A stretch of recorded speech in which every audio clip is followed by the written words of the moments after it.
Okay, Alex Ansary here. We are on Arch Street and about 2nd, and I'm taking a break from the conference. It's lunchtime, and it's kind of a break that I need to take because I have a lot more work I need to get done in terms of my presentation because I over-prepared. And I've got about 250 slides or so, and I only have about 55 minutes to present that information. So there's a lot of work that I got to get done to get all that data down into the allocated time frame. And there's a lot of people at the conference. I kind of expected more in the audience, but it's kind of draining talking with people all day long. So it's good to get away for an hour or two, get some rest, clear my head, just walk around the city by myself, you know, fill it out. It's an interesting city. I wouldn't live here. It's very green, however, and it's got some culture, it's got some history, it's got some interesting individuals, and wherever I've gone throughout the city, we've had really interesting conversations.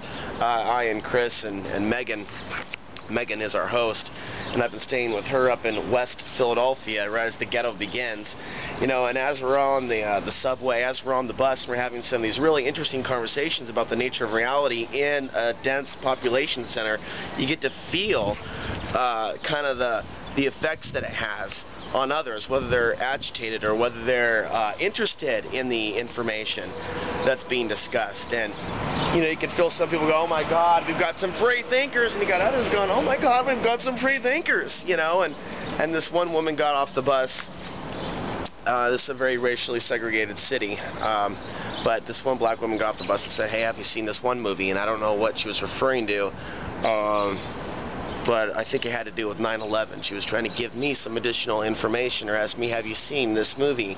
And I've noticed that people here are more aggressive, more forward, more fast-moving. Come on, what do you want? Where are you going? What do you want? Where are you going? But just not as bad as New York, but on another level. And the flip side of that is, you know, if someone wants to engage you in conversation or they find you attractive or whatnot, whatever their persuasion is, they're a little bit more adamant about going out and getting what they want.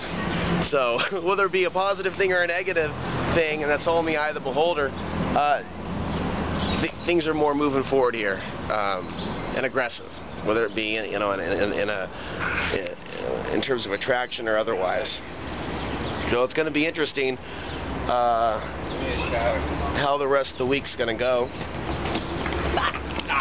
Hey, what's up? And then we've got these people getting to work that are late. Yeah. I got it done. I thought I heard somebody behind me. All right, so Freeman, give us a synopsis of Well, you know what? I was talking to Fritz Springmeier over coffee this morning, and he's like, "Well, you know, your Obama cloning theory is very intriguing to me, because do you know what I'm talking about?" And I said, "No, Fritz, what are you talking about?" He says, "I'm talking about cloning and mind transfer technologies to lead to immortality." Well, I'm talking about cloning and mind transfer technologies leading to immortality. And I'm using Fritz Springmeier's work. So, yeah, using pop culture, it's my goal to express this idea of immortality through mind transfer technology and human cloning. Well, I'm walking by some sort of a federal building, a federal prison or a jail, and I was told I couldn't take a picture of the building. Nor did the federal officer want me to film him or talk to him. And it's like they try to be real polite, like, "Thank you, sir. Have a nice day." They do that here a lot on the buses. Police officers, all different types. You know, "Have a nice day. Have a nice day." Just real official, real like, whoa, you know. So yeah, they can hear me back there talking about it. Fuck them. All right, we're going to be heading back to the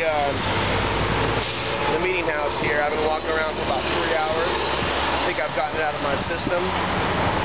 And now I'm ready to sit down and listen more to the presentations and get my own presentation done. Well, that's the Federal Reserve Bank of Philadephia. Hopefully the police officers over there to the left aren't just standing there to make sure that nobody films the building. That would be kind of like fucked up. And there it is. There's the Philadephia branch.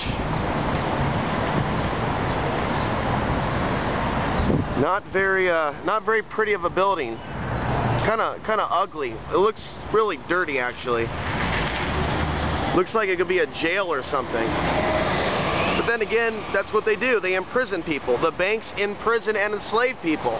So it might as well look like a jail and have officers around it, because the banks create prisons for us to live in. So let it look dirty. Alright, they can hear me across the street too. I should probably just continue along my way. Looking at the dessert menu here, huh? It all looks good, man. You know what, too? Get this. You know how much that banana pudding is right there? Vanilla wafers, and the pudding, and the bananas, and the whipped cream, all of that for $3. And it's $3. really good. Oh, man. Only $3, huh? It's only $3. But it is good. A milkshake, extra thick. This is like to the works, right? $4.